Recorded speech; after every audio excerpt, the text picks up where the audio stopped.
Hello, friends. Thanks for unmuting me, Justin. Yes, Danny, to your question that you asked in the green room, we are playing tonight. Danny just asked that question. Wait.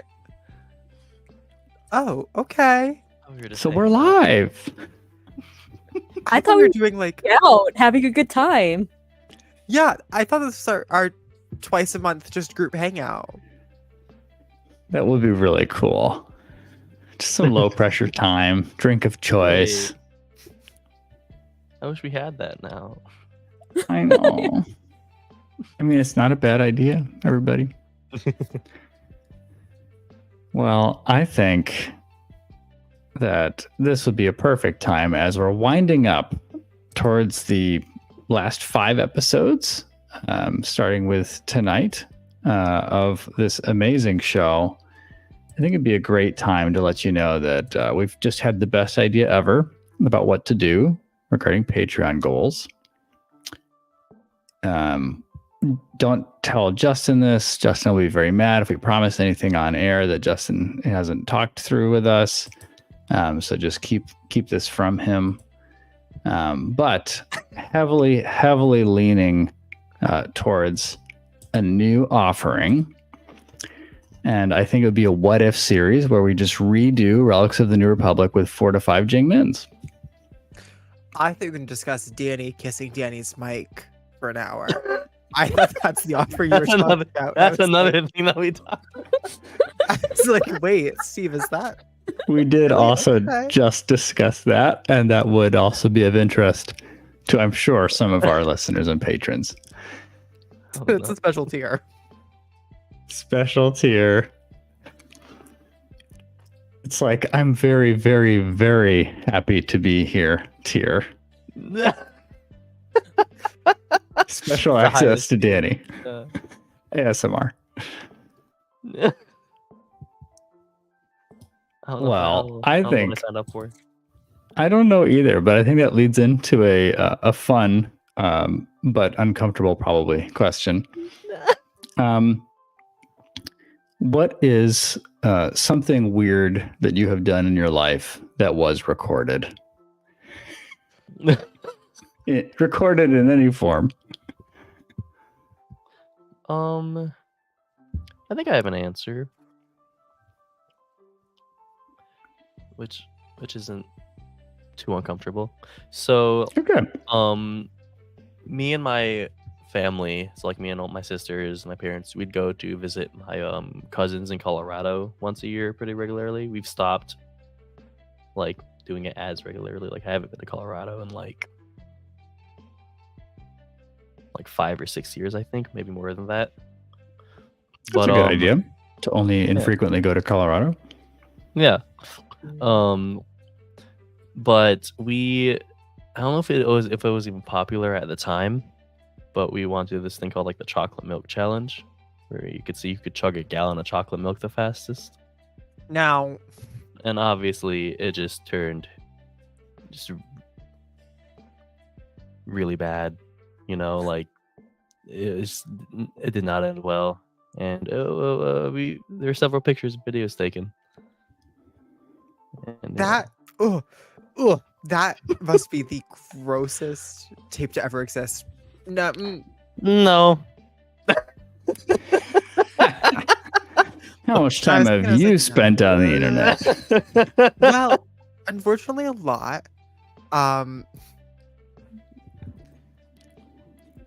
That's my answer.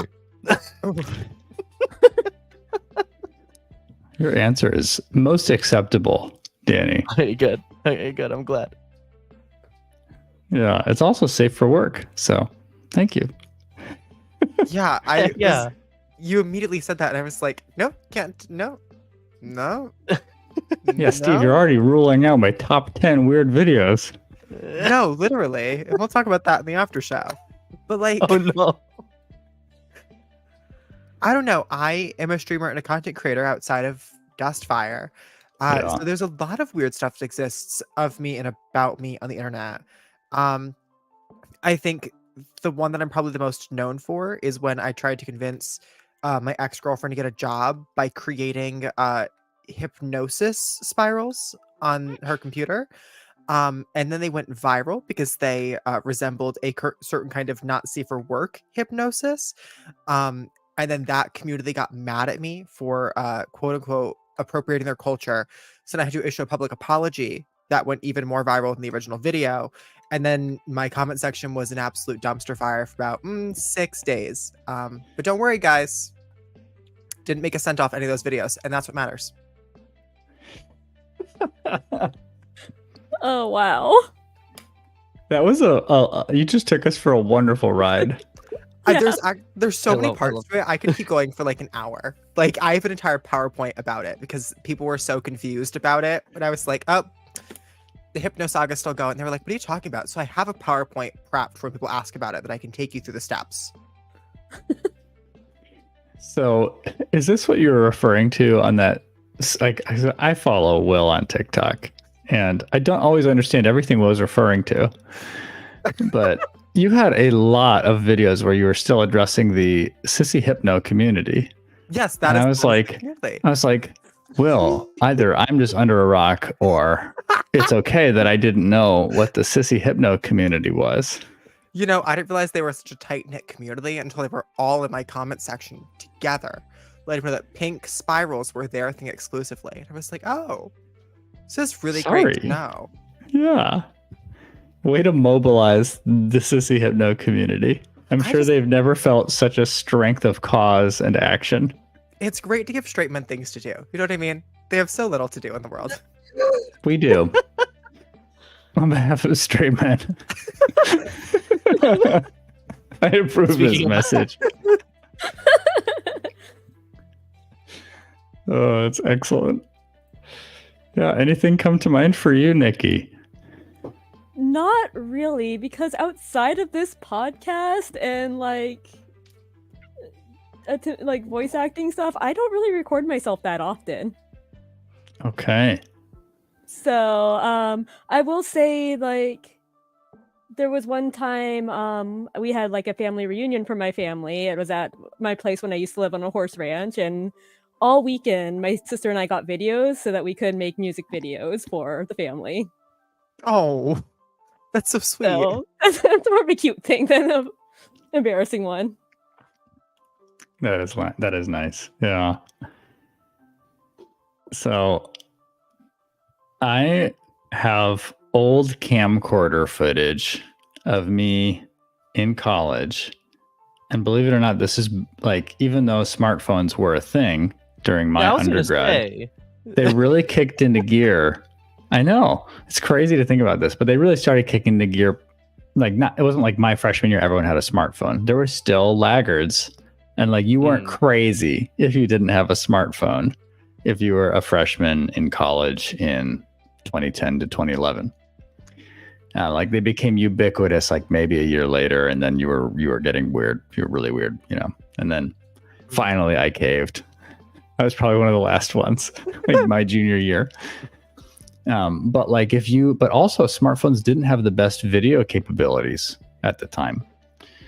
So we were still, if you like had people who wanted to like put together a video, even if for something not super serious, if you could get your hands on a quote unquote real camera, that was advantageous. And we did. We had somebody who was able to lend us camera gear with a decent like distance mic and these other things.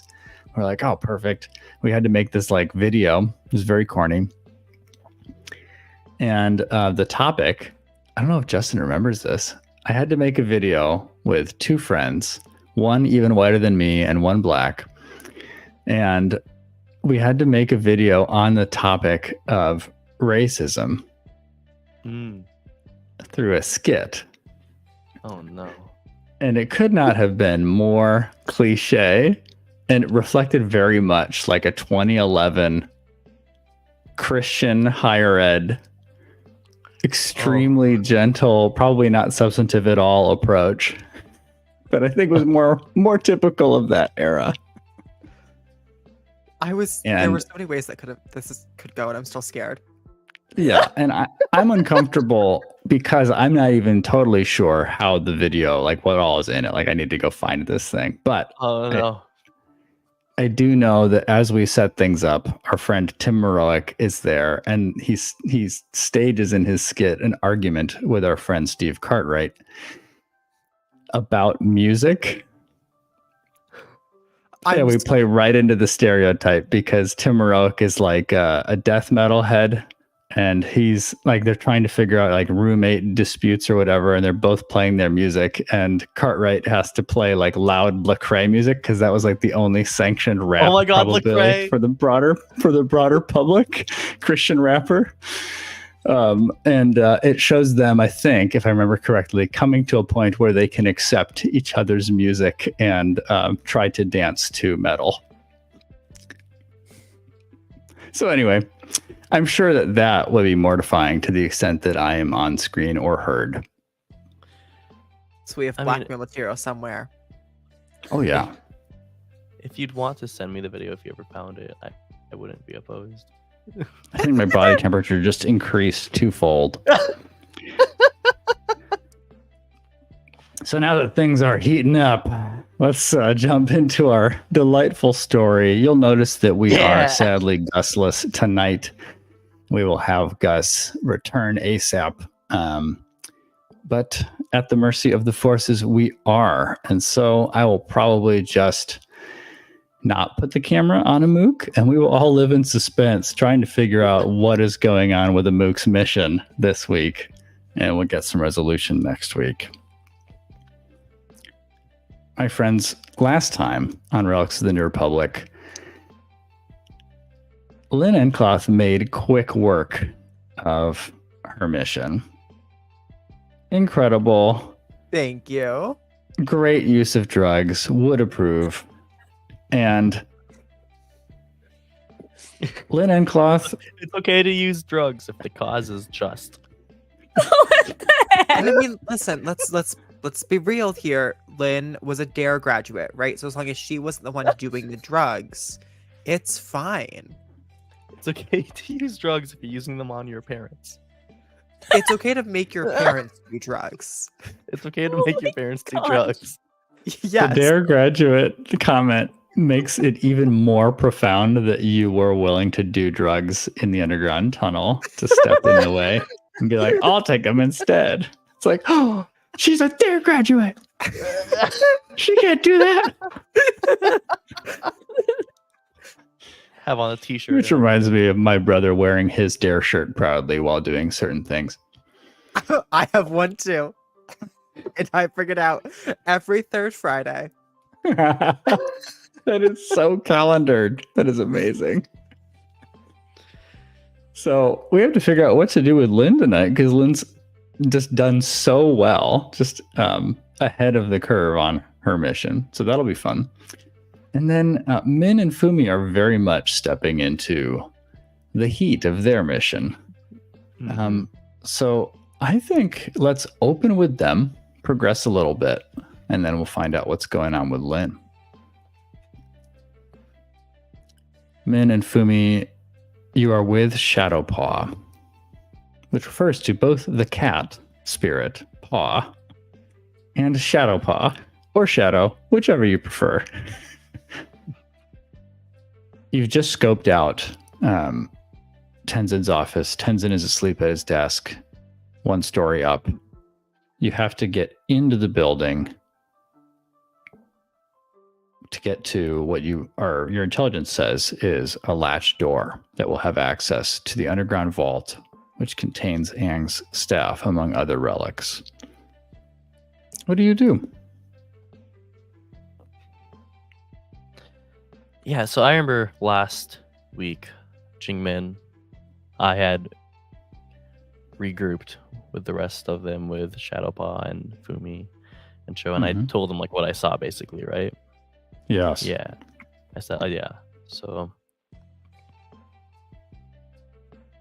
Yeah. I mean, I think first we need to get into the building. So I feel like Fumi is gonna try and like go through a side entrance that would not be like so noticed or guarded. Okay. Yeah, there are multiple entrances to this main structure, which includes Tenzin's office, and so Let's make this an assess the situation so it can inform anything else about your approach mechanically. All right. Oh, I just rolled double 4s, and assess the situation is creativity, so that's a -1. But still, that's a 7. Yeah, Perfect. not bad at all, I must say. And I have to actually look at the questions. Not bad. Not bad. Yes, and you get to ask one of them. I think the most obvious one right now is what's my best way in, out, or through? Yeah. Let's see.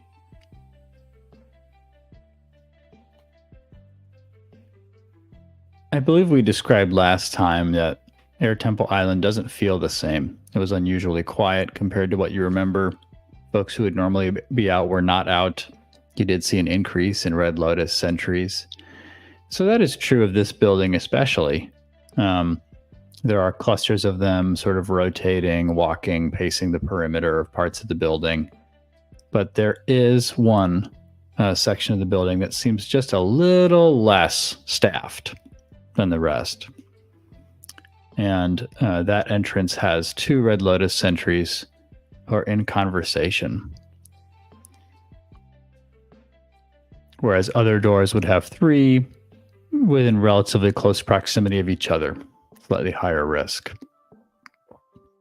I will also say that as you scoped this out, Fumi, you realize one of those Red Lotus sentries, though being dressed like the others, is an airbender that you recognize. I'm going to have to pull up our running names list because I haven't thought about this character in a while, and we didn't get a ton of airtime with them. Let's see. What was this person called? Is it Jaruna? Yes.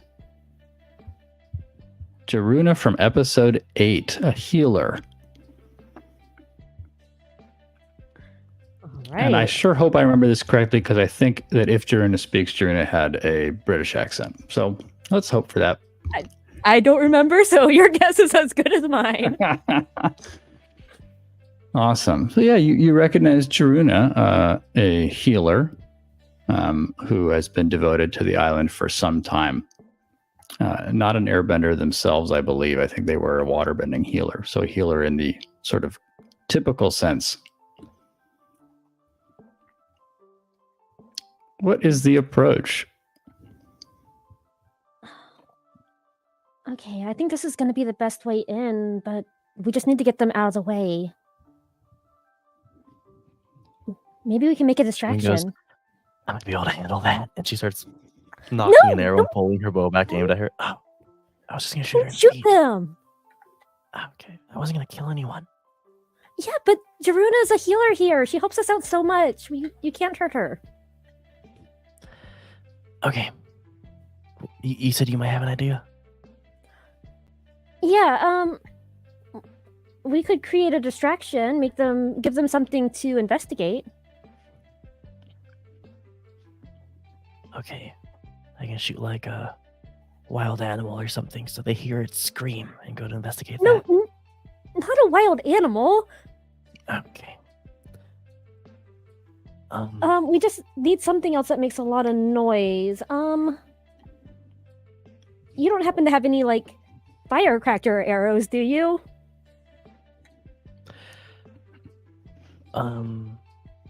No, that's a ridiculous assumption. But that'd just be insane. The timing of that. How would I make those? Attach a fuse to the arrow. The fuse might go in the air. It's just crazy. It's a crazy thought, Fumi. I'm Oh, sorry. I believe I could provide a distraction, says Paw. Oh, okay, that works No. too. Alternatively, what about that one? And Paw lifts a paw, gently pointing. And as you follow and trail the trajectory of their paw, there is another figure, different than the other two, just hiding behind a set of rocks, not far from the entrance. It seems you are not the only one considering entering the building tonight without permission. Who is that? Fumi's gonna try and sneak around to get like a better view. Okay. I'm going to say that based on the distance, you would have to sneak to that cluster of rocks itself, essentially revealing your location, possibly your face, to this person, to really be sure that you can see them and interact with them. What if you used your glider and like just went really high? I don't know if you can fly straight up with your glider. And I just landed mean- behind them. The problem there is, wouldn't the Red Lotus be expecting gliders on Air Temple Island? You're so right. That was a really dumb idea of mine. I'm sorry. No, it wasn't dumb. We could always try and scare them out of hiding, but then they could get caught if they're on our side. Jimin knocks an arrow and starts aiming it at them. Oh.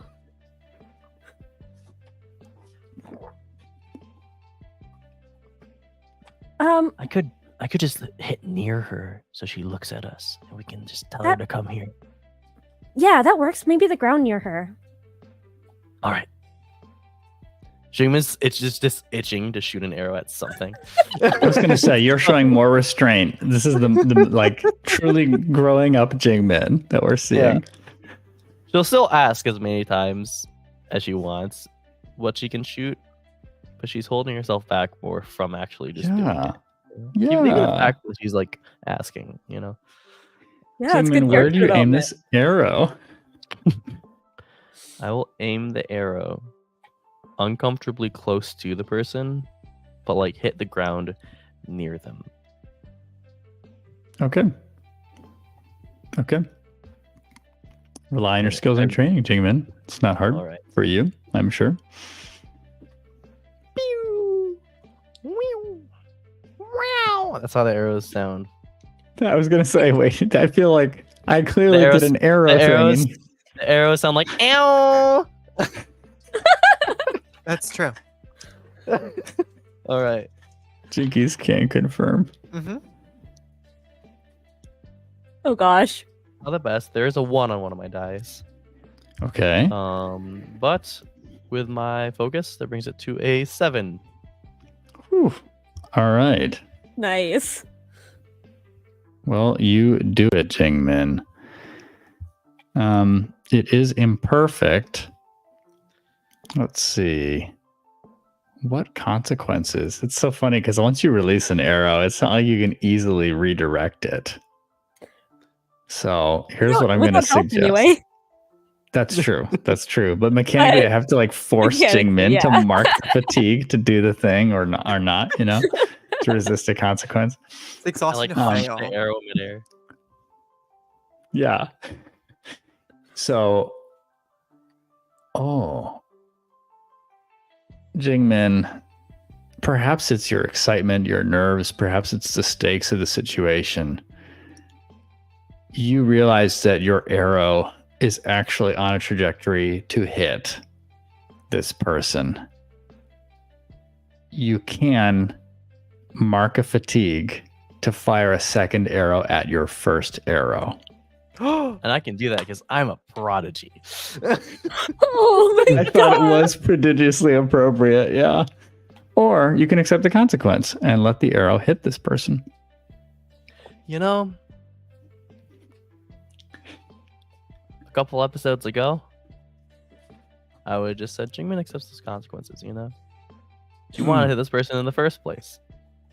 But now she understands that we want to establish something with this person right away, and it's not, we will shoot you with an arrow. I'm a Okay, mark of fatigue. And Fumi and everyone else with Jingmin see her like quickly shoot like one arrow after the other. But in Jingmin's point of view, she shot the first arrow and sees where it's going, and in her head she goes, "Oh shoot!" and then quickly grabs the other arrow just to like knock it off his trajectory. So that first arrow like whizzes past, lands probably somewhere distant in the water. Yeah. Jingmin, the arrows clash The noise is strange, a distinctive clatter, one arrow breaking against the second. And this person who is hunched behind the rocks seems to look up at the moonlight, seeing like the now like shrapnel or whatever you want to call it of the first exploded arrow, and then stands up and raises their hands in surrender, looking at the entrance guarded by these sentries, and says, "I'm sorry, I didn't mean to come here. This was a bad idea. No. I'll just turn myself in." Oh no! And they This could be start, good. This could be good. and they start to step out from the rocks, and you see in the moonlight, someone pulls back a hood, and it is the bald, tattooed head of Zephyr Skydancer. Wait, this could be good for us. This could be good for us, Fumi. I'm not sure anything with him is good for us. Yeah, but now they're distracted by it. He could be our way in. Okay, yeah, that's fair.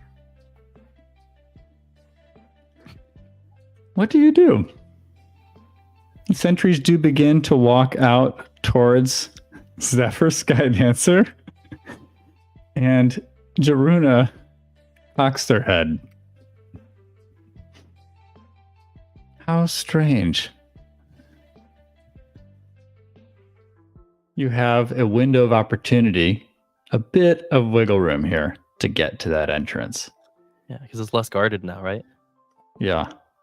The two sentries have stepped away, and that includes Jaruna. They are addressing the very real presence of another threat, if Zephyr Skydancer could be called that. You know, I guess we could have considered that something that could have happened.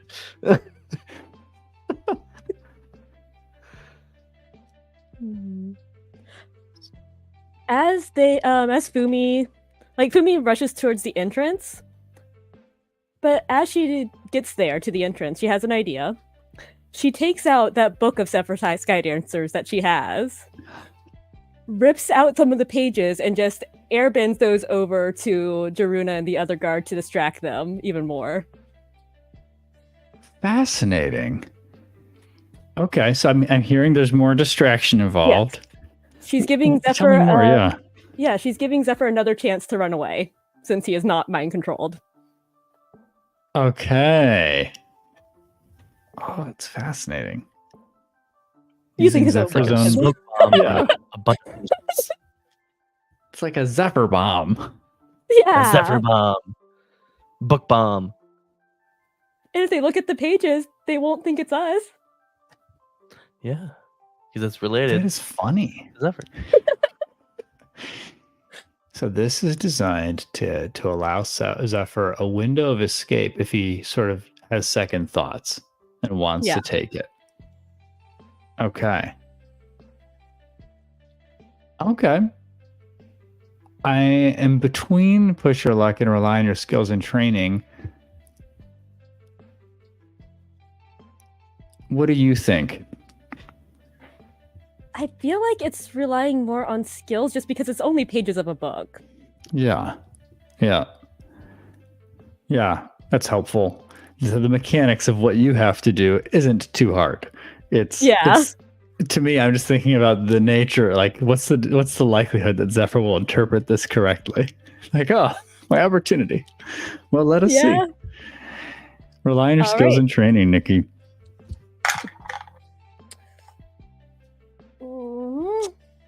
So skills and training is a focus, so that bumps me up to a 7. Oh, Okay, everything's right on the edge so far. oh I gosh. know. All right, so I have to come up with another middle zone. Unexpected consequences.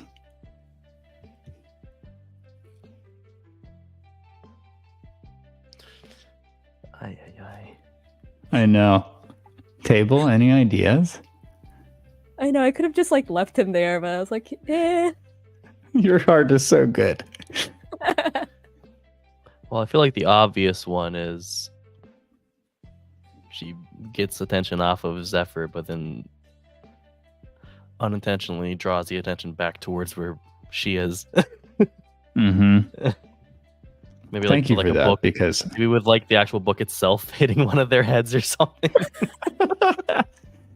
the obvious was not obvious to me. So I appreciate your help. Oh, sorry. Yeah, let's do that.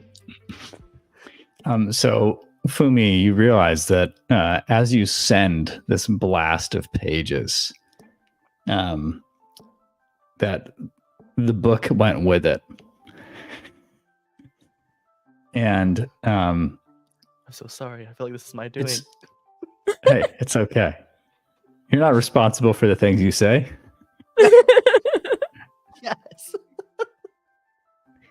And you realize that the book, because it lags behind the pages, may create more risk to reveal your location. You can mark a fatigue if you want to add an extra bit of oomph to that blast and send it with them swiftly, and then move physically so that you can get away from the location the book was sent from. Or you can accept that they will look your way. I will mark a fatigue and add a little bit of oomph to try and throw the book in like the other guy's face and just some pages in Daruna's. It's Zephyr's face. No! With his own book. Excellent. Yeah, you send the book out with that extra oomph. It hits the second sentry in the face. The pages are fluttering all around them, and Zephyr, starry-eyed, just looks up at the cloud of pages and goes, I recognize those anywhere, even in low light. My work. My readers. There, man. They must be helping me somehow. And he looks around. And Zephyr, so much. Zephyr, suddenly emboldened, No. That's the opposite gosh. effect we wanted. blasts Jaruna with air and sprints towards the access door.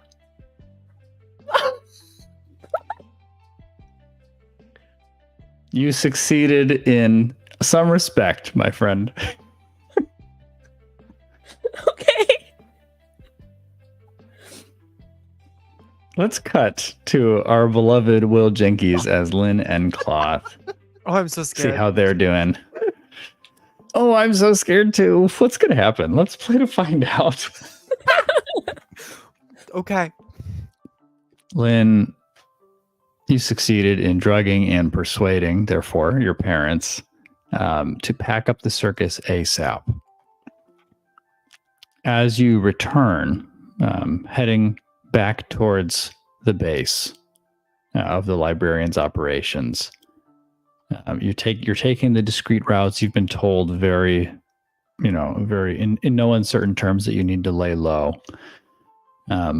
But as you're about to enter through one of the sewer grates to drop back down beneath the surface, you notice in the back of your eye, what am I saying?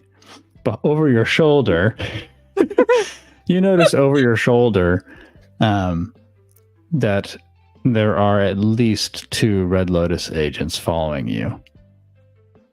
Doubtless there were some still providing protection at the circus, and you've caused the circus to suddenly shut down.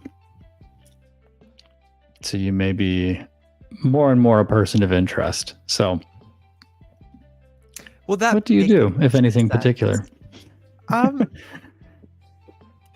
I was told to take discreet back ways, but there's Red Lotus agents behind me who want me maybe not dead, but also maybe not alive in my current position or functionality. So let's go somewhere a little more crowded. It's probably an awful idea. Probably an awful idea, right? To just immediately start walking towards a main street. Okay. All right. A main street it is. Not far from the circus's location.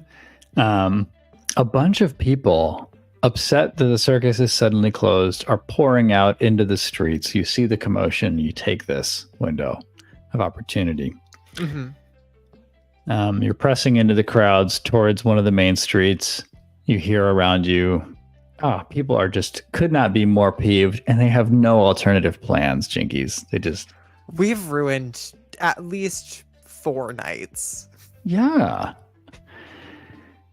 And you hear some sentiments that are a little more heartbreaking, Uh-oh. like a kid sighs, holding their mother's hand, and says, "It was nice to see you happy for once." To the mom? Yep. Is that to the mom? Yeah. Lynn gasped audibly. You see another person holding what you recognize as part of the pattern of propaganda literature disseminated throughout the city. And they say, I don't know what to do now. Can't get away from thinking about these terrible leaders. Oh my God. Lynn feels awful. What do you mean? We did the objective, but now half of Republic City feels bad. That's the weight of drugging they were our going parents. there for a reason. The weight of drugging our parents, we can get over that one. Talking it through therapy. The idea of making a single person even a little sad? No. No, that's it. Tipping point. But do we see the Red Lotus agents anywhere? No, you seem to be successfully avoiding them. I want to give you this. Let's actually leave your ability to stealth through this crowd for a sustained time up to the dice, right? Mm-hmm. So at least initially, you seem to have cover. Lynn, rely on your skills and training. Okay. Okay, that's solid. What do I add to that? Is that focus? Focus. Oh, it's not as good anymore, but it's an 11. That's still really good. It's as good as it needs to be. Excellent. Well, you do it, and there's no consequence. Thank God. Yeah, you fully shed this Red Lotus tail in this crowd. The challenge before you now is to get back to the base without gaining their attention again. Mm-hmm. And I will say, Lynn, yeah, you see, as you're moving through the crowds, a familiar figure, tiny, distinctive, and dirtier than a socially acceptable amount. Her head pops out around a corner of an alleyway, and they wave at you. Lynn. Oh, God. Okay. It's Benny. We're going to go say hi to Benny.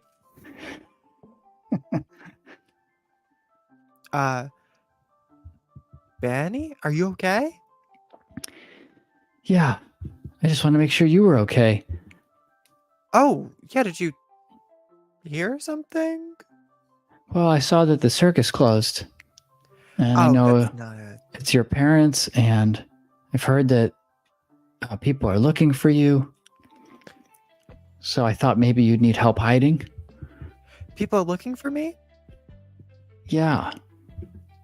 It's been weeks. There's that Woshi guy. There's another guy I think was upset. And then there's the Red Lotus too. Are you safe? Yeah, I'm fine. I'm making it work, you know?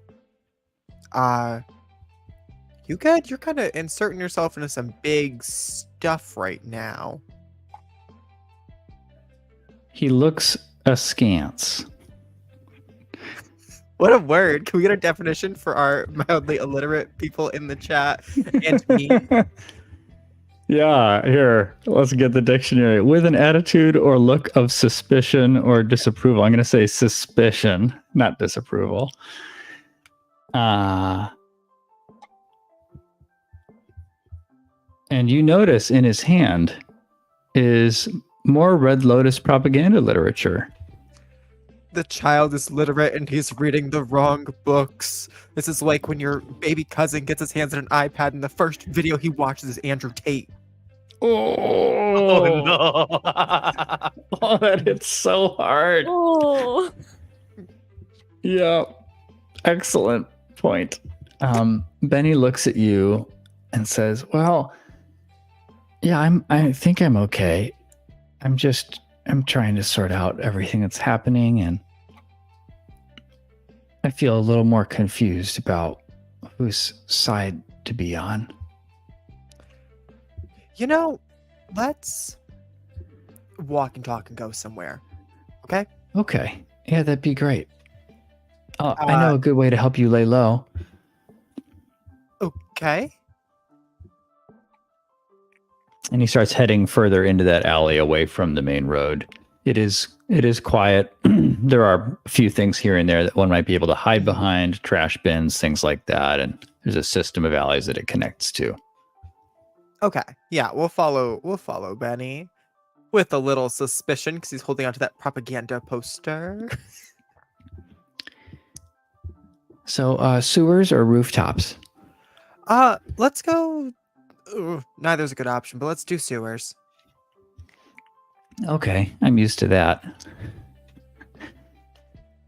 And he finds a grate, slides it over, and then drops down. Okay, we're gonna follow and set it back oh so gently and carefully. Okay. Once you're there, you're making your way through one of the tunnels, the sewers. Benny asks a few questions, Lynn. Mm-hmm. Maybe you can help me with this. I'm not sure, like, what it means to be on the right side of things right now. Yeah. How did you figure it out? Well, I guess the first thing I've got to ask you is what side do you think is the right side right now? Well, I've always had to make my own way, Yeah.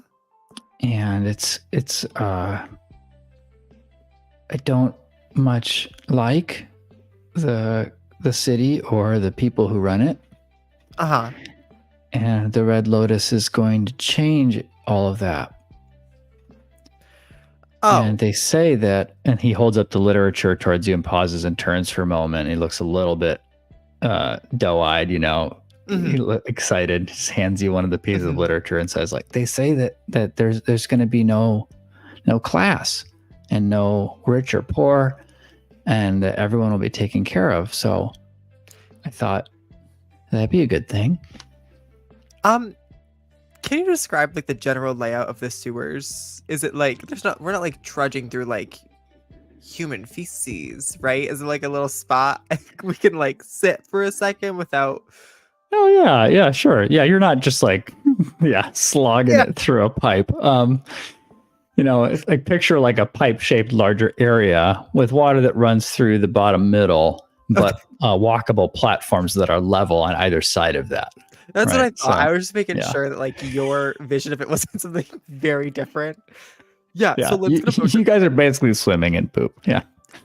I mean, listen, there's an argument that poop is bendable by earthbenders, so I wouldn't be the most angry about that. You know, like there'd be something workable around us. There's an argument for every part of the human body being bendable by one of the four benders. It's so true. It's just something underexplored because Avatar, the writers didn't want to mess with all that. Yeah, I know. Bloodbending's enough. We've already done too much. So let's get a motion and sit down with Benny and the literature and take a deep breath and say, buddy, you're discovering a lot about anti-capitalism in like 4 days that I don't think you're really old enough to get just yet. Okay. Because like, yeah, it sucks that there's like a ruling class and a working class, but the way to achieve those means is through extreme violence. And while arguable for a good thing occasionally, at this exact moment, the Red Lotus aren't good people to be doing that and have themselves in mind. You know what I mean? So you think that they won't make good on this promise? Can I tell you a secret and you promise not to tell anybody? I So may the have to red- report it to my boss, but if it's a secret that costs a lot of money. Oh, I don't think this one's. It's about my parents. Can you mind your business this one time? Okay. Okay. Cross his fingers. Oh, wait. Am I supposed to cross my fingers No. when I You're gonna swear pinky to promise something? me. So we're gonna cross fingers together. Oh, okay. Yep. Great, thank you. Got it. So, the Red Lotus using my parents' circus as a front to drug people and take a lot of money from them. Yeah. And it's not like rich people they were doing it to, right? They were doing it to poor people who wanted, like you, to forget about the bad people around us for a minute. And Okay. that's antithetical to their ideological core. Sorry, it's against what they believe in.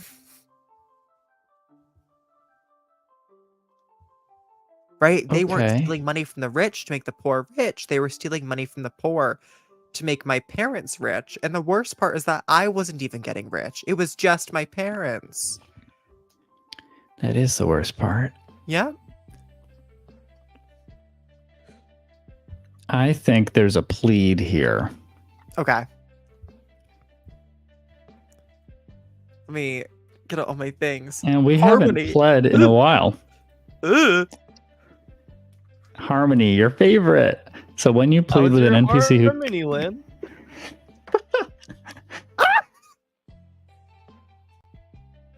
Yeah, what I is rolled I forget what is your 2 score. mystery machines.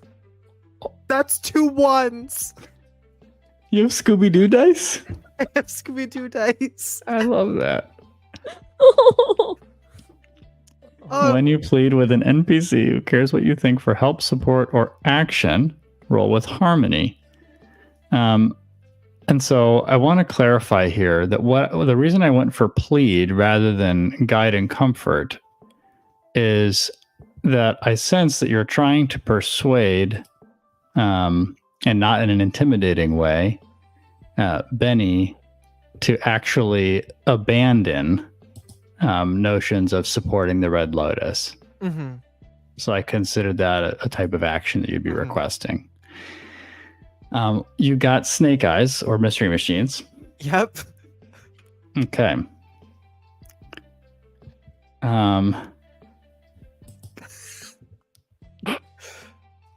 Oh God! And to think, mere moments before, I had rolled a Daphne and a Fred, and had gotten that lovely 11. Oh. It's evil. It would make sense that they make Daphne and Fred the high value results on the dice. Yeah, we'll discuss the logic of the dice later, but I'm not happy. Yeah. Time for it's for another podcast. We'll do a full exposition of the meaning of the dice and the hierarchy of these characters. Yep. I'm glad that they did put property at the bottom, though, the mystery machine being the 1, but that does imply to me that unfortunately Scooby is the 2. Well, okay. If you could indulge me for just a second, there are 5 of them in the car, and then the machine, which would imply to me it should be the 6 here. Yeah. Yep. What do I know? I'm with what you. do I know? What do we know? Yeah. I'm persuaded. But Benny is not. Betty's not. He looks down at the literature and says, I've done a lot of things that aren't good to try to make good things happen. Maybe they're like that. Maybe we're all like that. And Lynn looks down at the remaining cabbage kush. No, Shake your head. no. No. We're not joking, Benny. You were the one who stepped Imagine. in place of a child. Was it Benny? No, it wasn't Benny. No. It was Sammy. It was It was Sam. Johnny's Sammy, character, yeah. Sammy. Benny looks back up at you from the literature, Lynn, and says, What would I have to promise you for you to join their side? Sidebar: what an insane proposition from a 7-year-old, Steve. What an insane... Can you imagine? Fair. Can you imagine your baby cousin watches Andrew Tate videos going, No, no. do you want a Bugatti? Like, Because we can get it. Oh my gosh. A widowy can make Yeah. you so witch. Widowy. what do we make you so Whittling. rich? Sidebar over. Oh, I have. You know, Benny, I just think I'm gonna stay out of this one. It's okay. I didn't have to persuade you. Just to buy time. And within a moment, Lynn, you are surrounded by street rats. Kids Children? pop up. Yeah, kids pop up from every corner, both sides of the tunnel. Entrances you didn't even know were there. One descends from the ceiling. Steve, You are outnumbered and surrounded. Steve, I have a question. Yes. You said that it seems like almost every part of the human body is bendable. No. I make no. Benny shit himself. I'm so mad at him.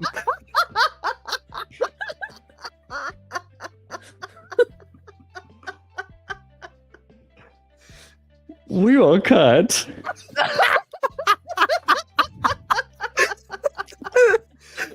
Wait, I was gonna say too, if bending fecal matter is possible by earthbenders, then that means in a sewer they can discover a new type of subbending. That's what I was kind of hoping They can for. basically be a waterbender. That's kind of what I was hoping for. Yeah, poo bending. Incredible. Well, I mean, I can't stop you from attempting things. Well, But Maybe in let's- this case, you can, Steve. maybe I can. Maybe I can. Yeah. Maybe we have a line there. Or a veil. If it's a veil, it's just off screen. It's just implied that everyone just got poo bended. Polaroid. Yep. We can't look at that. Just imply it. No, I think let's call that a line and direct that creativity in somewhere in another direction. How's that? Yeah. All right. We cut to Fumi and Jing Min. You've just watched Zephyr bolt for the door, taking opportunity from the cover of this book distraction. From his fans, perhaps. Or from the spirits, who knows? Fumi and Jing Min know. What do you do? So it's pretty. I'll say this as Min. It's pretty safe to assume that he's going for the vault as well. I actually don't know. Does he know about it? I don't know, but So right now, I imagine he's like making for the entrance and like he's being chased. Yeah. He is not being chased yet. He's just Okay. gained a bit of distance past one who is hit by a book and the other who is peppered by pages.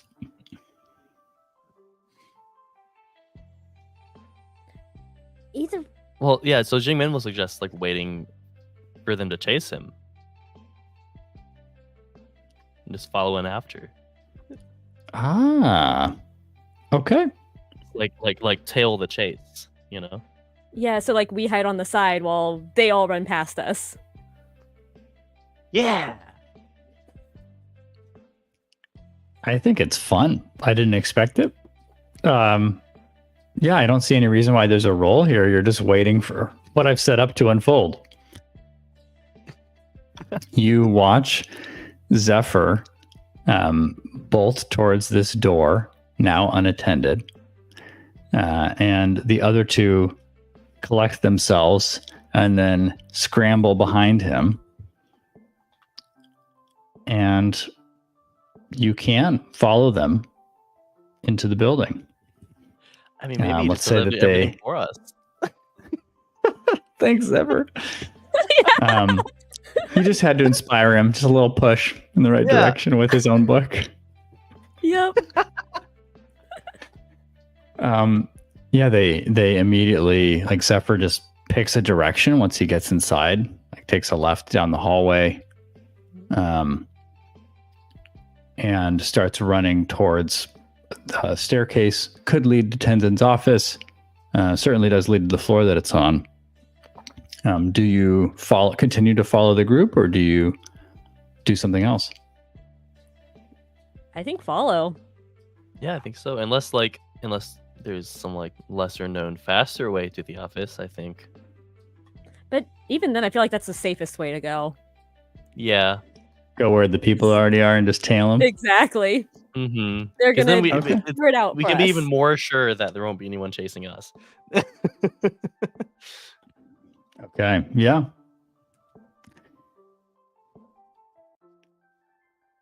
Yeah, you reach the second floor, and as you turn the corner, you see that Zephyr has lost some of his lead. The two sentries are close upon him and blast and knock him down. One with air, the other with water. And he rolls over in panic, again raising hands in surrender, but this time laying back on the floor. They've already passed now the door to Tenzin's office. Zephyr pleads with them. I came here under misguided notions. Please don't hurt me. That's not for us to decide, says Jaruna. And they start to move towards him. So I'll say you have a choice to step into Tenzin's office while they're distracted, or to intervene and to help Zephyr. Fumi, the office is there. Let's make for the office.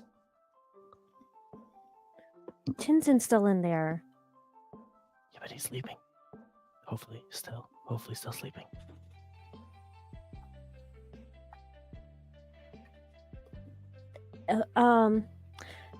Let's find out. Fumi is going to... what type of door is this, by the way? Actually, I should probably ask that first. On Tenzin's Yeah. Or steel door. I was like, Yeah, Yeah. it's a simple sliding panel wooden door. okay, Fumi's going to use her airbending to try, like, opening it up. Yeah. Quietly, right? Yes, So that's the quietly. question. Okay. Okay, Yeah. okay. I think this isn't too hard, but there is a challenge aspect to opening it quietly enough. So let's say rely on your skills and training. Okay. Ooh. I rolled a 5 plus 1, so that is a 6. I will aid. What an appropriate time. Oh my god, I'm at 4 fatigue. Oh. Yeah, I think Xingmin's sort of like maybe with like the airbending, she starts to open the door a little too quickly. It's like maybe it's like about to slam against the other side of like the frame. So Xingmin just sort of catches it. Yes. Okay. That puts you at a 7. And so there's still a consequence that Fumi herself will have to mark fatigue to avoid. So I have to think on that.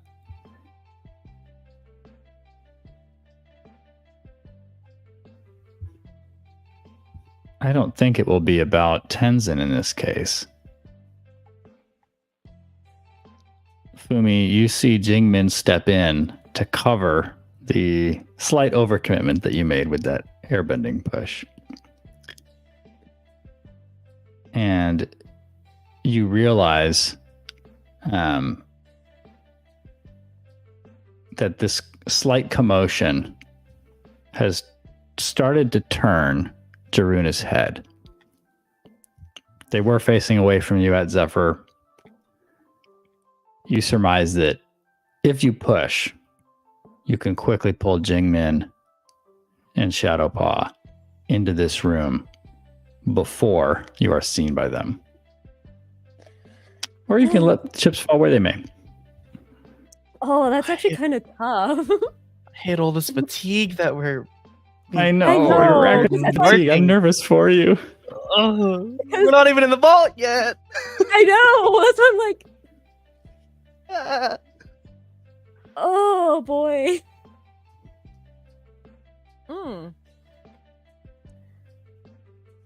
So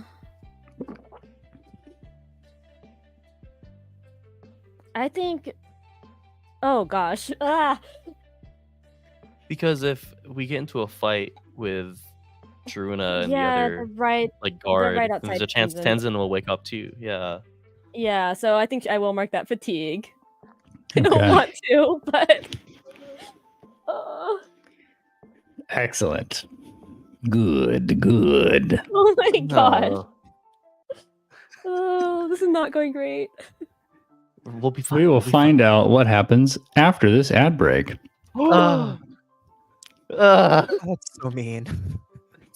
You're evil, Steve. Hey, you got to put it somewhere. And this is roughly that time. And we're back. It's become one of my favorite parts, actually, of this. Just a random Not ad knowing break. what goes in between those two comments. Sometimes doing some weird spoofy thing in between those comments. Anyway. Surprised we didn't hear the Red Lotus propaganda while we were there. Yeah, that would've been fans, good. if you want to write some Red Lotus propaganda and drop it in the Discord, we'd appreciate that. I may be able to read it for one of our ad breaks. That'd be really fun. Yeah, let's. Oof. I'm almost ready to cut back to you, Lynn.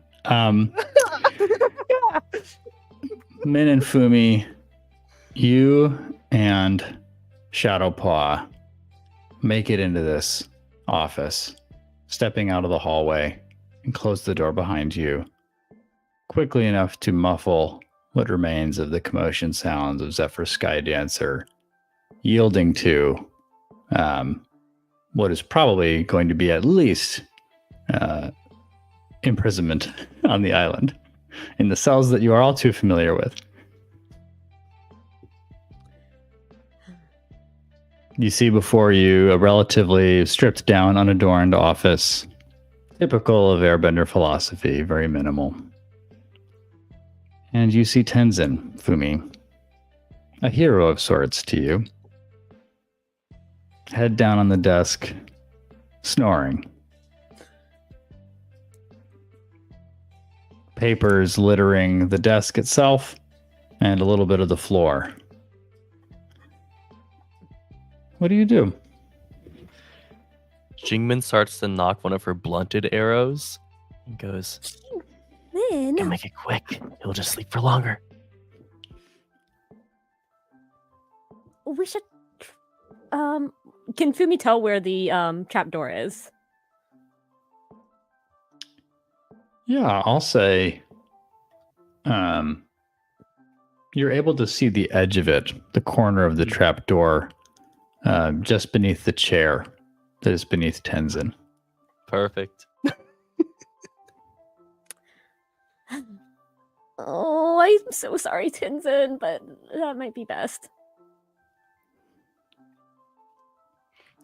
Okay, so Jingmin, like as nimble as a cat, if you will, trying to be, will walk up to Tenzin. Maybe even like climb on the desk, standing right over his head, and with one of her blunted arrows, with not fully pulling the arrow back, but as much as she thinks, to just loose it right in the back of his head and knock him out. Even though he's already sleeping, we need to be able to move him, without him waking up. That is a fair point.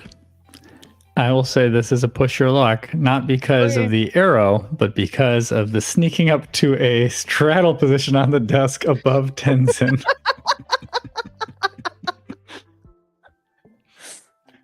Okay. A good old proper horse stance in the office. L. I will PT. allow Oh. it. Oh no. Okay. Let's There's roll left- that passion. There's something left to be desired of my passion, but it's not the worst.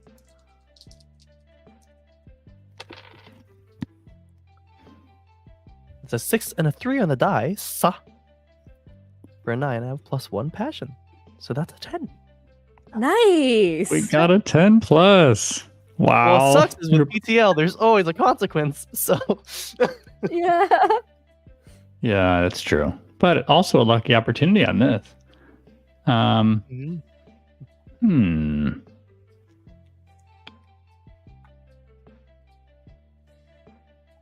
Oh. Jingmin, you're able to sneak into position. You release your arrow, and it hits Tenzin's bald head square, right where you aim. And his snoring is replaced with a. I'm so sorry, Tens. Oh.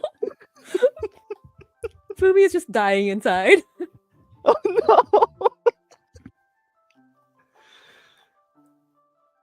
I think the consequence is that Tenzin, more quickly than you could have anticipated, Min, goes limp and slumps out of his chair.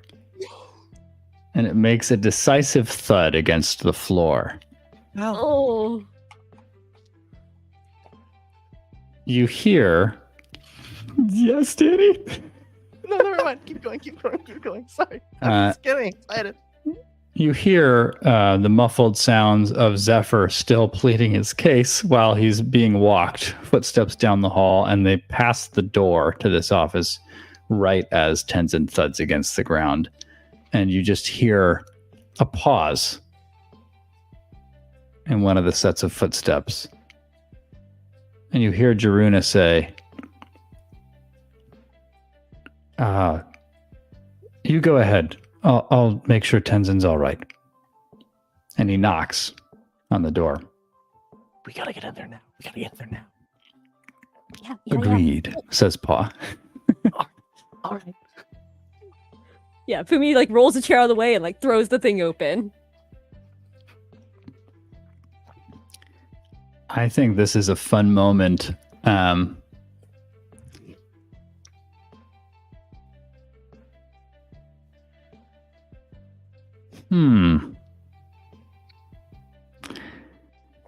trying to think about the lucky opportunity that falls in your lap. Because the consequence is Jaruna. clearly more exposure. Yeah. Druna has what's it called? Narcolepsy, and she just falls asleep. Joining Tenzin.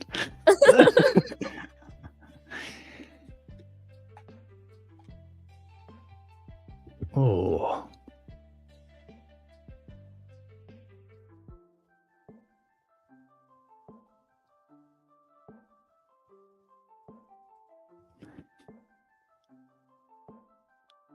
Oh, I don't know what the lucky opportunity is.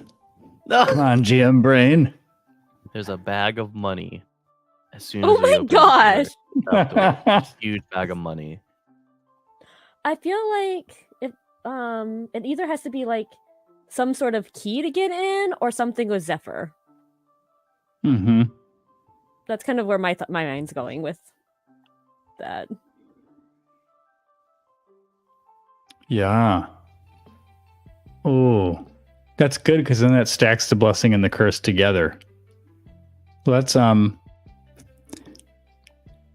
Shadowpaw quickly moves Tenzin's body gently aside to clear the way for this trap door. And then, in a very uncanny way, you see the light and the shadow in the room shift. The one lantern that was lighting Tenzin's desk just dims. And all of a sudden, Tenzin's form is completely shrouded in darkness to conceal him from any who might see him. I forgot we have a spirit on our side. That's really powerful. Yeah. Then the black cat, having finished its work, moves towards the trap door, and the two of them look Shadowpaw together. They look at it, and there's a keyhole. We felt nothing on his person. Hide yourselves for now. As Jaruna knocks a third time with no answer, they open the door, sliding it to step in. And you see a distinctive key ring on their hip. Tenzin. And then turns around and makes to leave. I still have those blunted arrows. I still have them. We'll cut to Lynn and Cloth. Who has not made anyone poop, and I'm so sorry for suggesting that. I was very angry. I just knew that I needed to cut there to give Jinkies a little time. That cut was more of a sit down and think about what you just said. Take some time.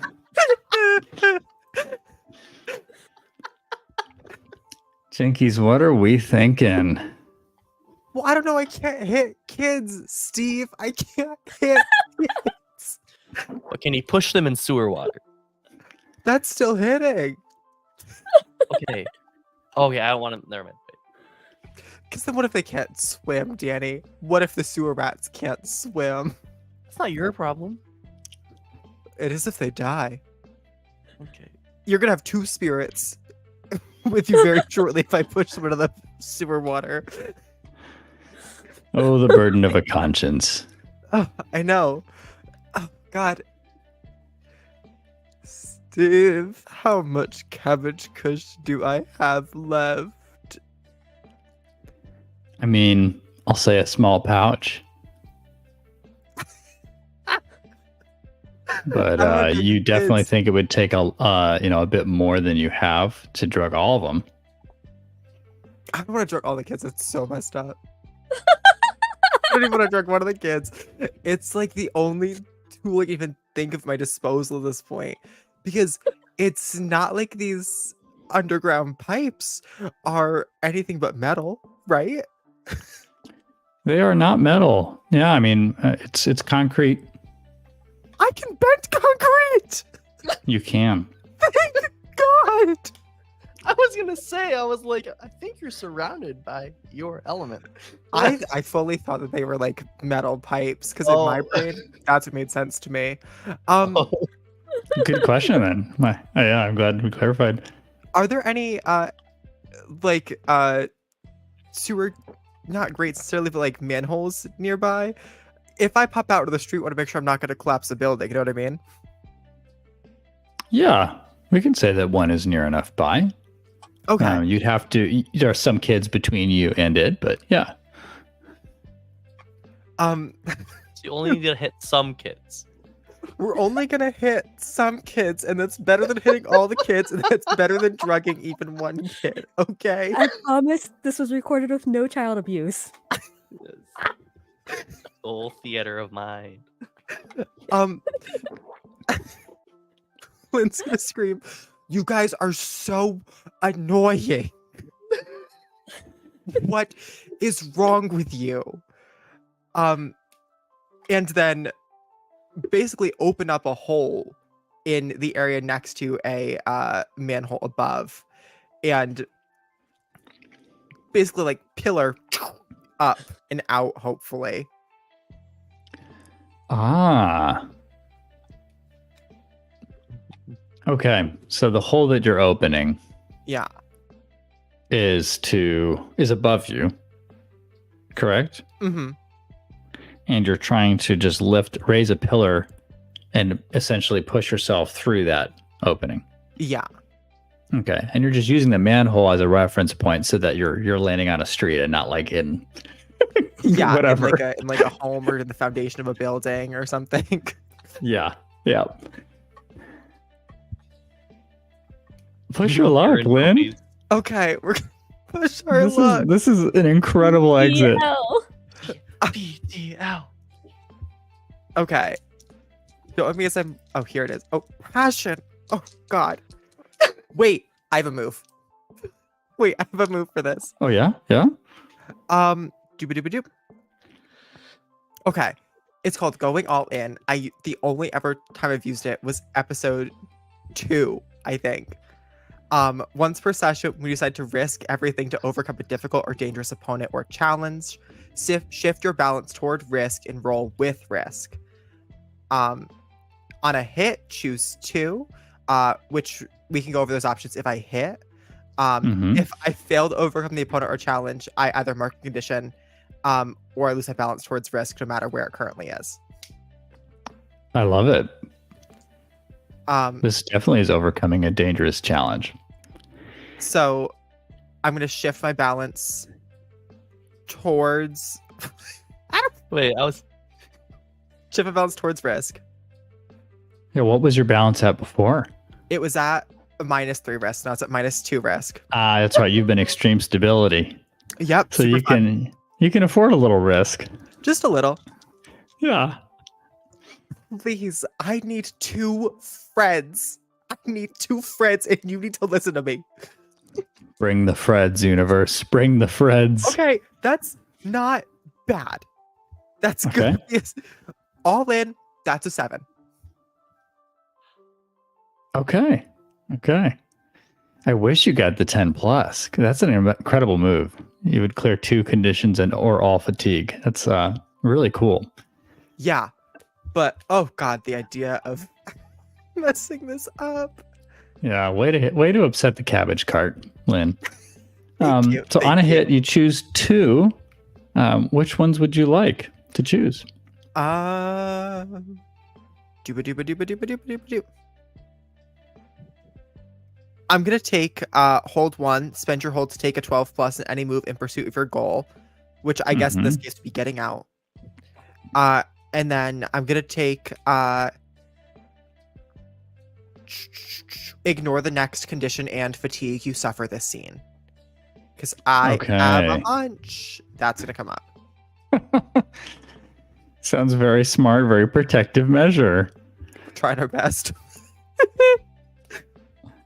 Yeah, the way I'm reading this, I mean, this is perfect timing, Jinkies, for you to choose this move. Some moves replace, other moves, but this one seems to be like almost like a setup action. So now you've got your hold 1, and so I'd say let's move into that push your luck roll. Okay. But you could spend this to take a 12 plus on the pursuit of that goal of getting out. And also you could use your other piece to ignore the next condition or any 2 fatigue. Can I roll first and then see if I use the hold, or is it like I have to use the hold? Oh, Danny, do you know the answer to that? Just says spend your hold to take a 12 plus. I get the sense that you sort of just have to decide it. Yeah, in because I advance. think what it means is you spend the hold to make that your roll, to make that the result of your roll. Okay. Then Mhm. I'm just gonna spend it right away then, because I think a quick and easy escape that involves not drugging, hitting, or pushing children into poop water is going to be paramount to Lynn's ethics at the moment. When you reflect things back to me like that, I'm like, what have I set up in this fiction? I'm terrible. Sometimes I have to lay it out very plainly so you understand the impossible things that we are navigating. Yeah, that's fair. I don't know what it's like to be a player in this game system anymore. Sensitizing experiences are important. Yeah, you take that 12 plus on a push your luck. The ground opens above you. The pillar beneath you carries you swiftly out of the reach of these kids as 2 of them dive to try to tackle and secure you. You swiftly escape on this pillar, Lynn, and through an excellent display of bending that perhaps even you weren't sure you were capable of, you rise to the surface right near a manhole, and you are in another quiet alley. It is an excellent place to pop up. Because it was a push your luck, I have to give you a positive and a negative here. Can I potentially give you something to be either one of those? Yeah. After we pop up, Lynn's gonna open the hole back up and yell down, "I mean it. You guys are so annoying. Leave me alone." And I can do whatever direction you want that to be or create any opportunities. Yeah. Okay. Thank you for that little bit of context. You get hit by a motorcycle and you get knocked back into the manhole.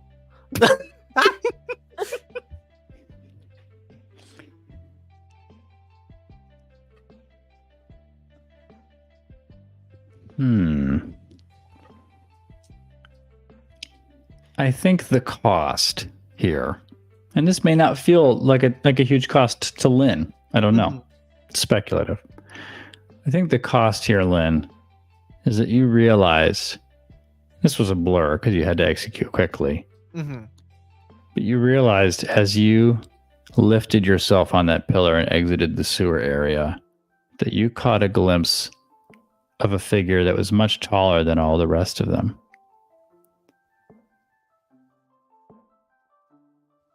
And I'll just say, you know in your gut that it was the Rat Queen. Damn it!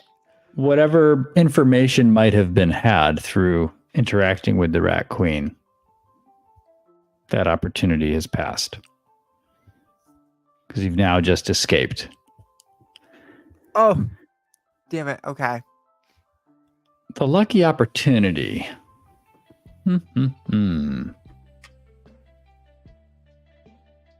Yeah, I'll say that the lucky opportunity is that when you arrive at the surface, you're able to look down the alley and see plenty of commotion in a main street right next to it. So you'll be able to fold back into bed if you desire to continue with your original plan. Yeah. Gonna continue with the original plan and make my way back to the very explicit instructions I was given on how to get out. Okay. Amazing. Wanted to see what would happen there between you and Benny. There was no hitting or drugging, so that was a success. I know. Yeah. Y'all impress me. Yeah. I try my best. I do apologize once again for missing the information and absolutely nothing else during that entire encounter. Apology accepted. I don't know if it's directed at me or not, but I'm sure someone accepts it. Right. Lynn, you make it back to the HQ. The journey back is equally dismal. You see more and more the extent of the literature, the upsetness of the crowds, the sense of anxiety and aimlessness that people have as they sort of sit on their hands. But there is a shift when people talk about the upcoming coronation, the excitement that they hear about a change of government. And Talgosh's name apparently is now public. And so there, people are saying that, he's being appointed as a sort of new prime minister, and they're excited to see Julie Moon willfully give up her power. Okay. You make it back. I don't want to rush anything, but if you wanted to interact with any of the common people, you could. If you want to interact with anybody at the library circle, you could as well. I think after almost being kidnapped by children, we're gonna just head back pretty quickly. There's that +2 stability. I feel ya. Yep. Okay. And anything you'd like to do at the HQ? Lynn's gonna meditate for the first time in a very long time. Because what a day and what ethical quandary to sit with. Oh God, I drugged my parents. Okay. We see Lynn pick a spot and start to meditate.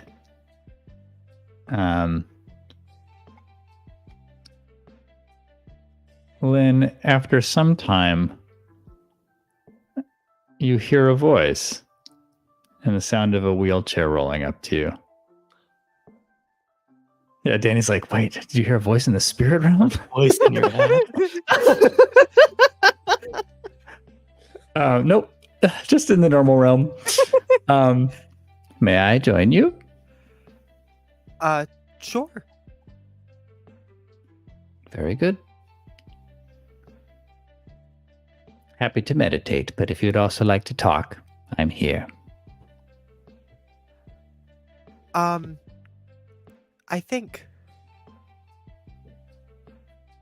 this is gonna sound really bad. I think I went about things the wrong way. Oh, I should probably tell you what I did.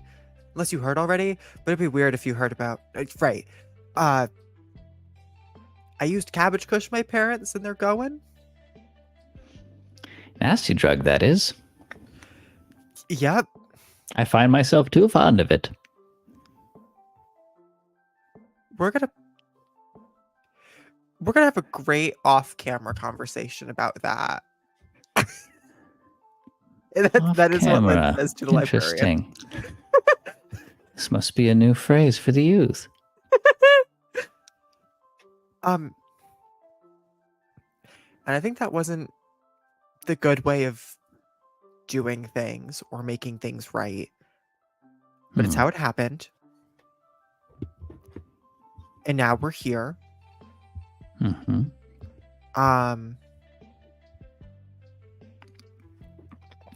So that's it. That's the update. What do you honestly consider you could have done otherwise, Lynn? I don't know. Were Maybe your they would've parents listened. agreeable to persuasion without Cabbage Kush? No, but there's a hopeful part of me thinks they might have.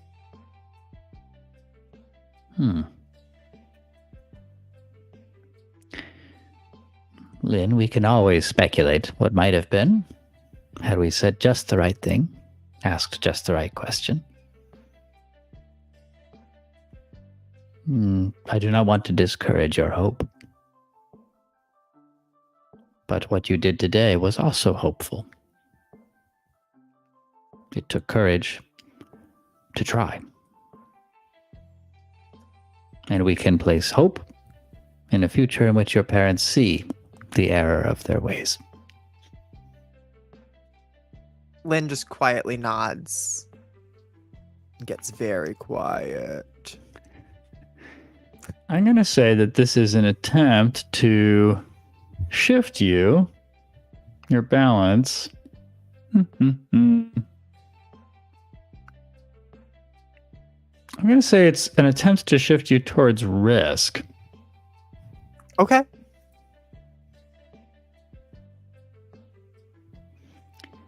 We will need some more of that hopefulness yet, Lynn. You've done very well today. And I know I have asked much of you. You have the opportunity to resist a shift in your balance, or you can allow it. There is a roll involved when you resist. Would you like the text for that? I know I have the text for it up. Okay. Thinking dramaturgically for a moment. Love that word. I love dramaturgy. There's a whole conversation we had about that word. I think Lynn's just gonna accept it for the moment. Okay. Very cool. Is that my current or my center that gets shifted? It is your current place on the Okay. balance track. Yep. Yeah, center is harder to shift. That's what I thought, but we haven't. I've not touched my balance track too much, so It's all good. It's all good. Danny knows what it is to shift center after falling off the track. Yeah. Let's cut to Min and Fumi. Oh God. You two.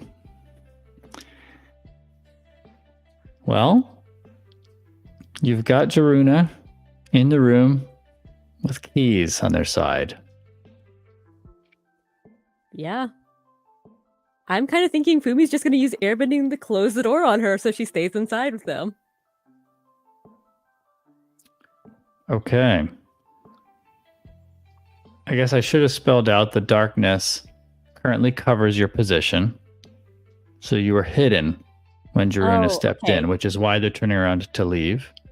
And that's fine. It doesn't change anything materially, but I just realized I didn't spell it out. Yeah, I was thinking I was like hiding behind the desk or something. Yeah. What's that, Danny? But she has a key on her though, right? So we do not want her to leave. Yeah. Yeah. But yeah, it's okay. I just want to make sure you had that detail. Oh. You're not seen currently. So you want to close the door and keep Jaruna in here with you. Keys and all. Is that right? Yeah. Okay. Yeah, I don't think there's a roll required. You're able to send some air at that door. Jaruna seems very bewildered, turning back to look at the room again in the dim light. Master Tenzin? Are you there? Do you need something of me? Jaruna hesitantly starts pressing towards the desk, arms out, and then Wait, makes to, I think, reaches towards the lamp as if to turn it up somehow to dial up the amount of oil lighting it. wait, Steve. So is Shadowpaw aiding in our hiding with their like shadow like manipulation? Yes. Okay. Is there any way that I can quietly maneuver to a place where I can sort of like snatch the necklace, the key around her neck? The key ring from their hip? Oh, it's from on their hip. Oh, I thought for some reason I had thought that she was wearing it around her neck.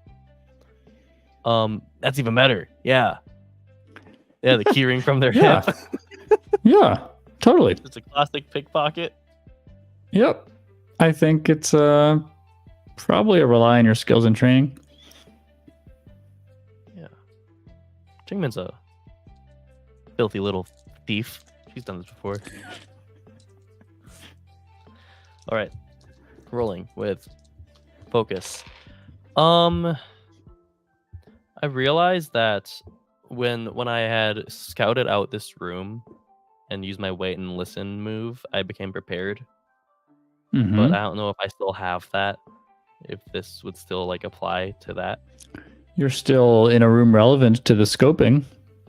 So I think so. Okay. How would you like Well, to use let's your see- let's prepared see if- status? Let's see if it would even apply here, because I rolled a 6 on the dice, +2 for focus, brings me to 8. What does prepared do? You ready for what's coming? Clear, prepared, take +2. So this would bring me to a 10. Oh, okay. Yeah, so yeah, I'll do it. I'll unmark prepared. So take +2 to this. Okay. To make it Excellent. a 10. Hey. Let's see.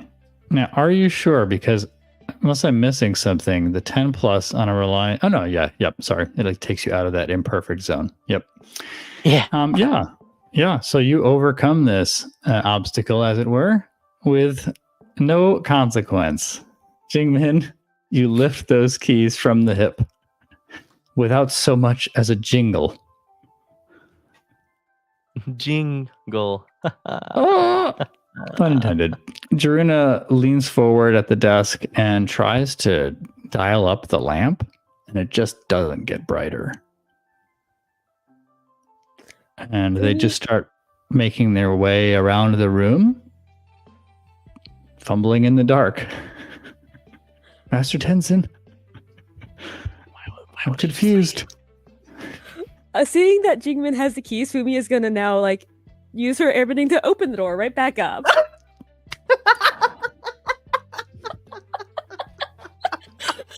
Yes. Yes. She's trying to make her think there's a spirit here instead of Tenzin. Oh. I love that. Okay. I interpreted it differently. I thought it was like Master Tenzin opens the door once more to let Truna leave. But that makes more sense. I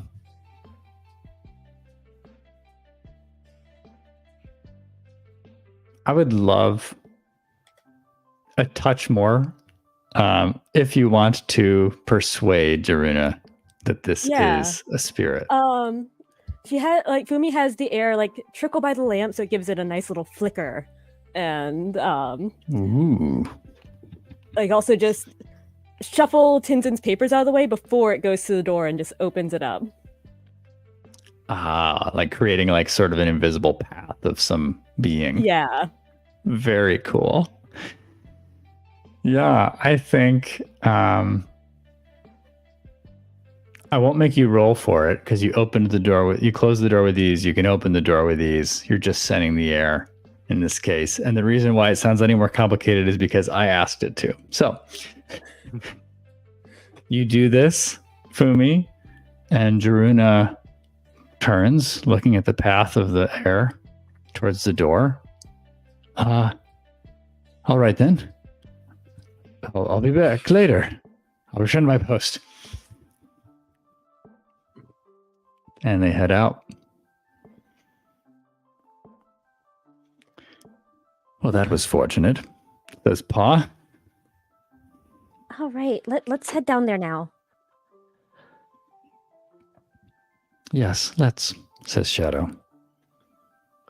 Yeah, Jingmin will hand Shadowpaw the keys and say, do the honors. That way, if anything dangerous happens upon opening it, it won't happen to her. When in doubt, Wow. NPC meat shield. Oh my gosh. Yeah. Very well. And that's why she didn't hand the keys to Fumi. How thoughtful. Shadowpaw kneels down and tries some of the keys. And on the third try, there's a fit. It opens. So far, so good. She pulls up the latch and drops down. It's a ladder just descending into vast open space.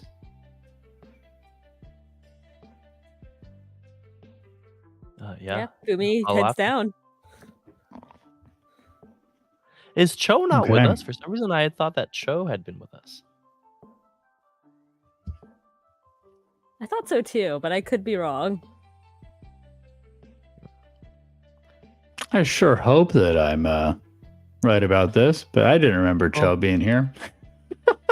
Well, maybe he just like waited on like the shore, you know. He's our getaway car. Come on, brain. Yeah, I can't fully remember either. Can you confirm or deny? I believe that Cho was supposed to go on the heist with them. But my memory's not the best. Neither is mine, so yeah. I mean, if he did come with us, we could easily say that we told him to wait by the boat, right? Yep. Take a boat here. Yeah. Yep. You can. Yeah, you did. Stealthy boat. You can always post him up. That's fine. He's the boatman. Someone's got to guard the boat and also Someone's gotta communicate guard if the the boat. boat is compromised, because that's your exit route. Yeah. True. Okay. Thanks, y'all. You know, I don't know if any of us are firing on all four cylinders with certain details. I certainly am not. Oh, yeah, no, I'm Appreciate not. I'm not. So yeah, the four of you descend for what feels like an inordinate amount of time. This is deep beneath the island. You finally get to a lit area. It's lit by green lanterns. And let's see. Yeah. I'll say that before you, you see a very large vault door. To your surprise, no other sentries. But then again, who would want to just hang out down here? True, but also I am very concerned by the choice of green lanterns under Tinzin's office. Because lime green is Yeah. usually not used for great things. Especially in this. That is fair. In the Four Nations. Yeah. I mean, I wonder how common the knowledge would be of the lanterns that were used by the Daili. Great point. Yeah, I don't think Jingmin probably has no idea. She probably never They're cared. just to green learn lanterns, anything like right? that. Just green lanterns. She thinks they look cool. Yeah, other than that, the only details are it's a bit dingy. The facility looks like it's in good condition, but old. So you wonder how long this has been here and what purposes it has served over time. But certainly the purpose that it serves now, not a great one. What do you do? Is there like a hallway? Is there a hallway between us and the vault, or is it just like? The ladder head that you've been climbing down essentially just drops down into this, large open space, and you see the vault in that same space. Yeah, I don't think, to be perfectly honest, I don't think Fumi is expecting there to be any traps here, because it is Air Temple Island, so she's just gonna head for it. Jingmin will be on the lookout though. Watching closely, maybe asking Fumi to step back a little bit and walk a little slowly. Just observing and doing whatever she can, maybe going close to the floor and listening and putting a foot out before stepping forward every single time, Yeah. With that degree of detail and care, I'd like an assess a situation from you, Jingmin. All right. I will not use wait and listen because I have 4 fatigue marks and I need to mark a fatigue to use wait and listen, so I will not be doing that. I will be assessing with my wonderful creativity at -1. Beautiful. That's why I have wait and listen, so I can use focus for this roll, but I'm not using it, so I'm using creativity. Okay, that's an 8 for a 7 total. Okay, you may ask one earlier. question.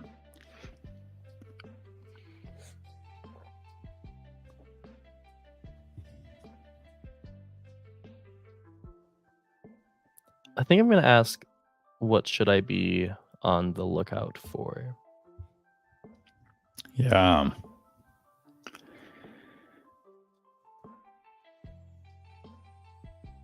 Jingmin, you think on the Red Lotus's tactics so far. You think on the facility you saw where Kumadi was recently imprisoned along with many of her Red Monsoon crew. You think about Taugasha and his cunning. And you feel that you should be on the lookout for certainly traps, but specifically traps that alter one's mental state. As mind control, the use of drugs have both been a part of the Red Lotus MO. Yeah, so Jingmin will speak out and say, I think just as a precaution, We should keep our heads down and use something to cover our face and mouths. Our noses and mouths. Not our entire faces because we have to see.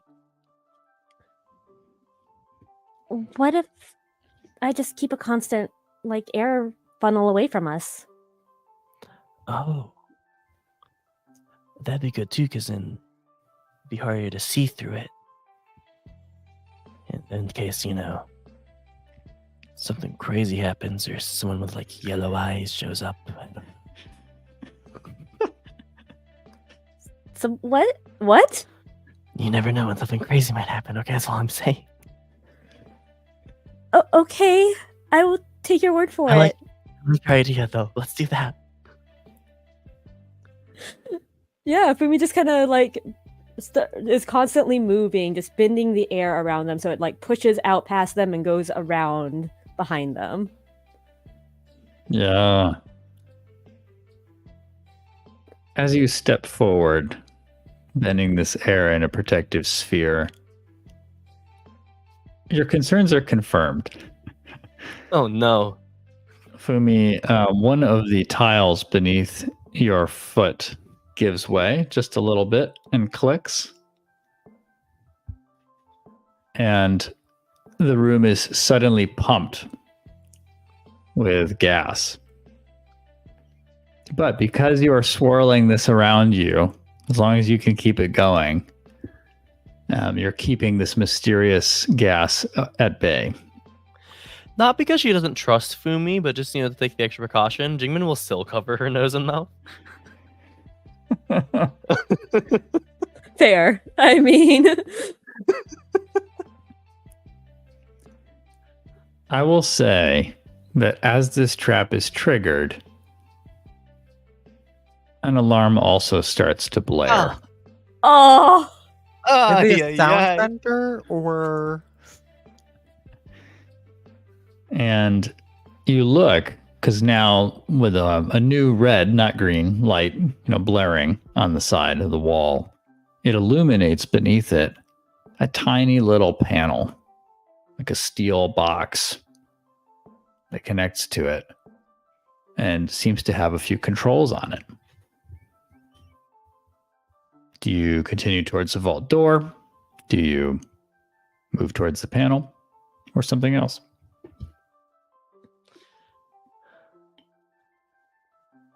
I don't think I can hold this forever if people come for us. We should probably try and stop this gas. Yeah, that's smart. You're right. Do you think you can use that? Fumi like indicates to the panel. Well, best she can, trying to like quick indication, keep moving her hands. That thing over there. Do the Filipino lip point. Let's go. Very useful. Wait, never mind. That's dumb. I can't. You're making a vortex of air around us. My arrow can't go through that. That's too ridiculous. Yeah, let's walk over there. Yeah, Fumi takes him over there, still concentrating on the funnel. Okay. You move your little bubble of protection over to the panel.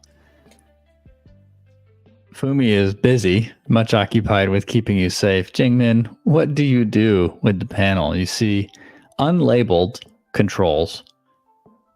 We'll just say 4 switches. So I've never explicitly stated that Jingmin is like technologically inept, but I kind of figured. It feels right to me. Yeah. Trying her best to show as much confidence as possible, she looks at this panel and she goes, "Shadowpaw, what are we looking at here?" Leaning into the NPCs, are we? Especially when they're legendary thieves. They're here, aren't they? I like it, but I like it because Jingmin has come such a long way towards leaning into community. Yeah, exactly. I mean, if she was Yeah. older, like not older, but old Jingmin, she would have been like, "I know what I'm doing. and just probably switch all 4 of them at the same time. Yeah, let's see what this does. Yeah, Yeah. I was wondering if that might creep through. It seems to be a device for a reset, but I imagine it's more complex than simply hitting a switch. Probably some combination. Mm.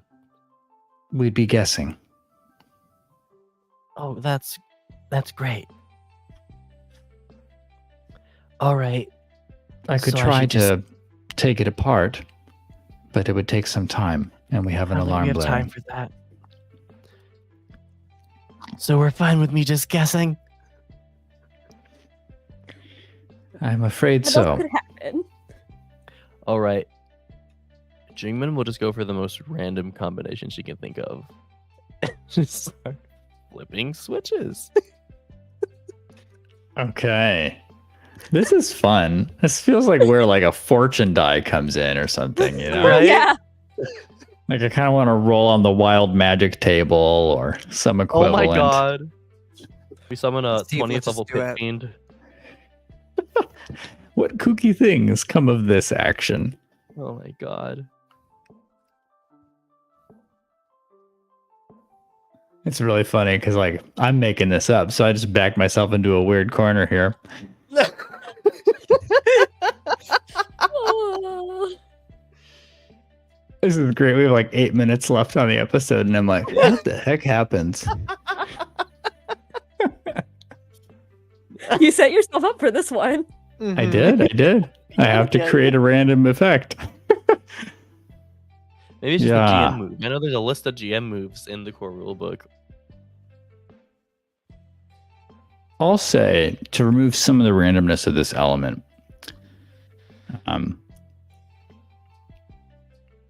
Jingmin, it's as you're moving all these switches up and down in random combinations that you start to notice a few different things in the room shift in response. Initially, you do one set of changes and the alarm pauses. Then it seems to resume when you've hit another set of changes. Similarly, the gas being disseminated seems to stop being pumped into the room for a moment, then resumes. And then, perhaps most concerning of all, Oh no. as you were just finishing up your string of first combinations, oh, this would be fun. You hear the sound of 2 large steel doors grating open, and 2 mecha No. walk into the vault. Wow, I'm so happy I had the kids to deal with. You guys, great job. Woo! Good luck, guys. Woo!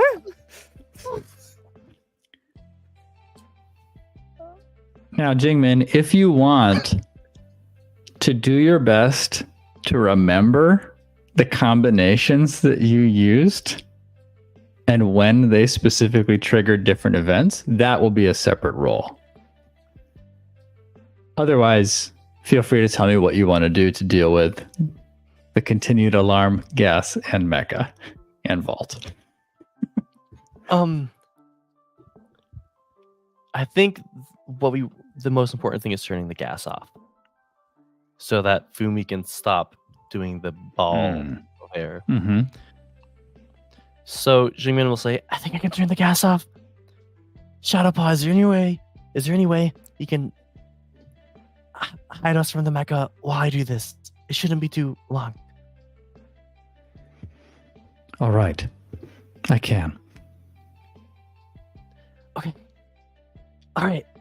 And yeah, Jingmin will, trusting in Shadowpod and Fumi to keep this ball of air up, will just try to remember the combination required to turn the gas off. Oh. Push your luck, Jingmin. Okay. Well, at least it's not creativity, am I right? All right. PTL time. PTL. PTL. Our fate only depends on it. NBD. So, that's. I'm just gonna come right out and say it's a 6. Okay. Okay. Oh, So I might need some help. Yeah, I was gonna say, is that a cue? Is that a request for help? Okay, yeah, Fumi can help. Okay. She happened to notice that particular one in particular when like the gas Yeah. stopped because she for a brief moment thought she could rest. Oh, yeah. But like then it came back on, so now she sees Jingmin trying to do that and seeing her mess up very slightly on it. Sorry, someone said Jingmin. Fumi, like still moving her hands, kicks the right switch. Turn off the gas. That is hilarious. I love that. Instead of like saying like no, the left one, you just like hit it with your foot. Yep. Yeah. That's excellent. Yeah, so that pushes you into a hit. You do it. It costs you to scrape by.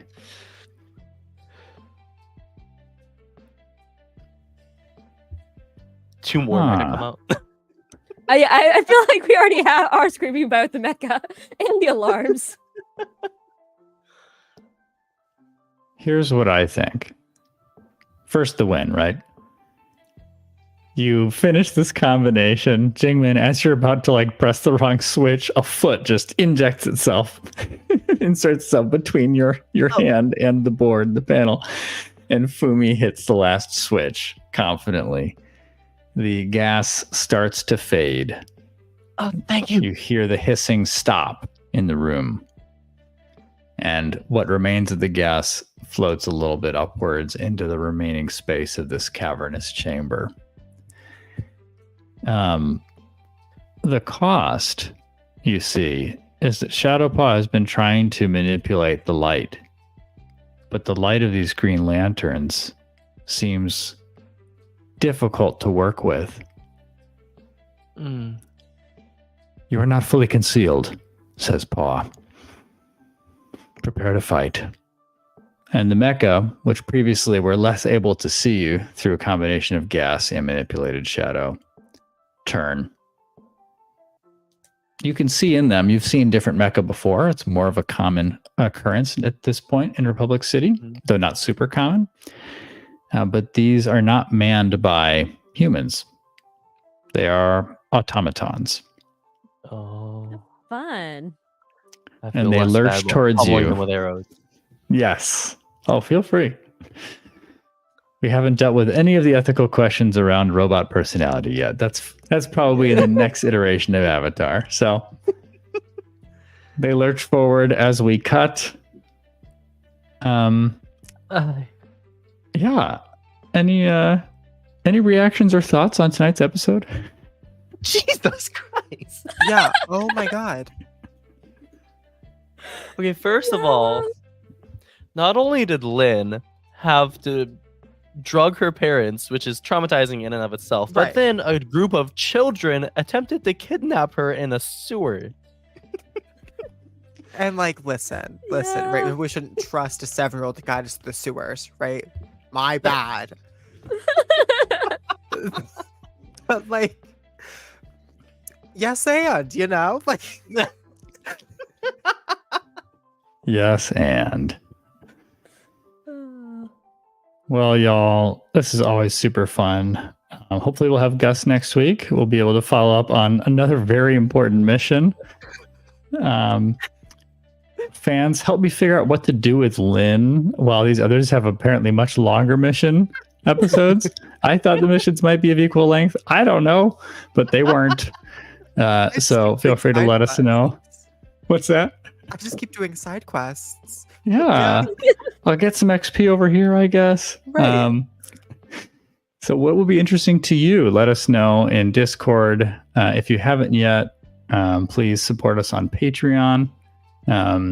We would love to do more after show stuff soon, as well as consider an ASMR provided by Danny where he very much kisses microphones.